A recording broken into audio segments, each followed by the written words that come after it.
आगे बढ़ो। मस्जिद है इमामे नहीं, मस्जिद है इमामे नहीं। अब भाई बंदूक है अब गोलियां नहीं, फिर क्या फायदा बंदूक रखे? भाई मस्जिद है इमाम नहीं है, और जिस मस्जिद में इमाम है उसकी कदर नहीं, उसकी इज्जत नहीं। बताइए 5,000 6,000 रुपया महीना, बाप रे बाप।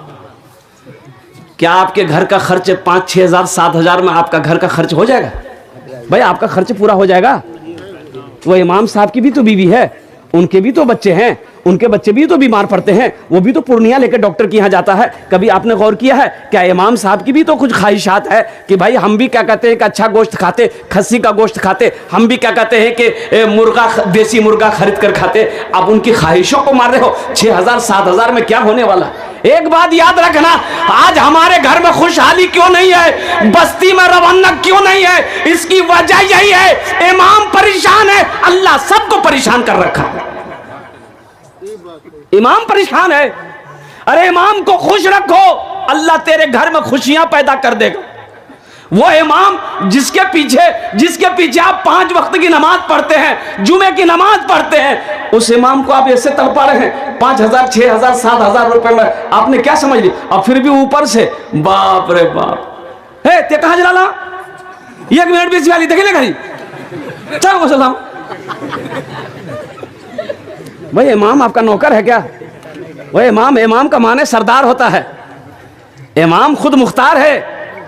और कुर्बान जाओ मेरे भाइयों, उसके पीछे नमाज पढ़ते हो और वो इसी इमाम की गीबत करते हो। और जैसे ही मस्जिद से निकलेगा, मैं भी तो 18 साल से इमामत करता हूँ, मस्जिद से निकलेगा नमाज पढ़ के चाय की दुकान में बैठ जाएगा।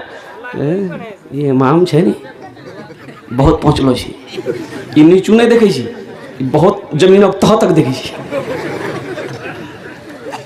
बोला बात सही गलत बोला?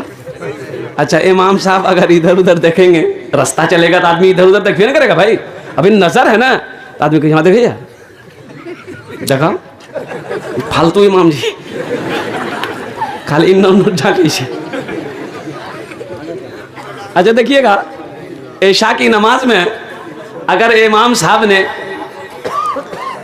अम्मा यतसालून पढ़ दिया, अम्मा यतसालून अनिन नबइल अज़ीम अल्लज़ी हुम फी मुख्तलिफून कल्ला सयअलमून सुम्मा कल्ला सयअलमून, अगर पूरी सूरत पढ़ दी, वाह, सलाम के बाद ते तो कोई काम छोड़ने दिन भर खाई जा मस्जिद में सुते जा खेता से खटी गलान हमारा इतना बड़का सूरत पढ़े क्यों जरूरत? इमाम साहब बोलेगा अच्छा ठीक है गुस्सा मत, कल से छोटा सूरत। अच्छा कल से कुल अल्लाह अहद पढ़ दिया इमाम साहब ने, लो फालतू इमाम जी, कुरान याद नहीं जी, खाली कुल ले पढ़े जी। छोटी पढ़ो तो मुसीबत, बड़ी पढ़ो तो मुसीबत, नीचे देखो तो मुसीबत, ऊपर देखो तो मुसीबत। ये इमाम जाए तो कहाँ जाए? नियत करते हैं लोग, नियत करता हूं मैं 4 रकात नमाज जोहर की पीछे इस इमाम की, यानी इसका मतलब क्या? पीछे इस इमाम की। तो बहुत गौर करने के बाद हमने सोचा कि पीछे इस इमाम की, यानी इकरो मतलब ये कि इमामों पीछू पड़ी जा, यानी इमाम चैन लेने में था। इमाम साहब ने मस्जिद के बगल में एक वो बेचारे थे, वो भैंस पालते थे। इमाम साहब ने उसको बुलाया, बोला कि अल्लाह का बंदा जिंदगी भर भैंस के चक्कर में जिंदगी उम्र गुजार देगा, मरेगा कि नहीं मरेगा? अल्लाह को क्या जवाब देगा? घर के बगल में मस्जिद है, नमाज तो पढ़ लिया कर, नमाज तो पढ़ लिया कर। तो उस आदमी ने कहा कि हजरत मैं नमाज तो पढ़ लूं लेकिन फुर्सत तो मिले, काम से तो फुर्सत ही नहीं मेरे भाई। अच्छा एक बात यह बताइए, बाज लोग कहते हैं कि टाइम नहीं मिलता हमको। बोला क्यों नहीं? इसलिए कि मेरा सब बेटा चला गया बाहर, अब ये इतनी खेती बाड़ी मेरे पास में है, इतना कारोबार है, दुकान है, बिजनेस है, मेरे को टाइम नहीं, मुझे टाइम नहीं मिलता, नमाज में पढ़ूं कैसे पढ़ूं? अच्छा बताइए, अगर पेशाब लग जाए तो टाइम मिलेगा? पेशाब कर ली, बोले बाबा बहुत पेशाब लग रहा, आदमी कहते बेवा कोई पेशाब लगा जा पेशाब करो, बोले नहीं टाइम नहीं जी भैया। पेशाब के लिए टाइम है, पखाने के लिए टाइम है, गुब गुब गुब ये तो चलते रहता है हमेशा। वो जितना दादा सब फैक्ट्री में कम जी। इसके भरने के लिए टाइम है, सोने के लिए टाइम है, काम के लिए टाइम है, हर चीज के लिए टाइम है। अगर टाइम नहीं है तो सिर्फ नमाज के लिए टाइम नहीं। अफसोस है कि नहीं?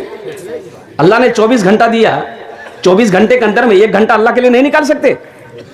भाई निकालोगे इंशाल्लाह? कितने लोग तैयार हैं इंशाल्लाह नमाज पढ़ेंगे? नमाज के बोलो ना काज आछे, काज के बोलो आमार नमाज आछे। नमाज के बोलो ना काज आछे, काज के बोलो आमार नमाज आछे। नमाज को ये ना बोलो को मेरा काम है, काम को बोलो मेरा नमाज है। पहले मेरी नमाज है, पहले हम नमाज पढ़ेंगे फिर काम करेंगे। अरे काम तो बाद में होता रहेगा, लेकिन नमाज नहीं मिलेगी। जो नमाज कज़ा हो जाएगी, सारी जिंदगी उसकी कज़ा पढ़ते रहोगे, लेकिन जो सवाब इस वक्त मिलना था वो सवाब नहीं मिलेगा। तो इमाम साहब ने उस आदमी को समझा, अल्लाह का बंदा नमाज पढ़िए, भैंस के चक्कर में पूरी जिंदगी गुजार देगा, नमाज पढ़। तो बोले मौलवी साहब नमाज तो पढ़ो हो, लेकिन कुछ फायदा है तो नहीं हो। बोला फायदा होगा, नमाज पढ़ोगे ना ये तेरी भैंस जो है ना दूध ज्यादा देगी। बोले है हाँ पढ़ो।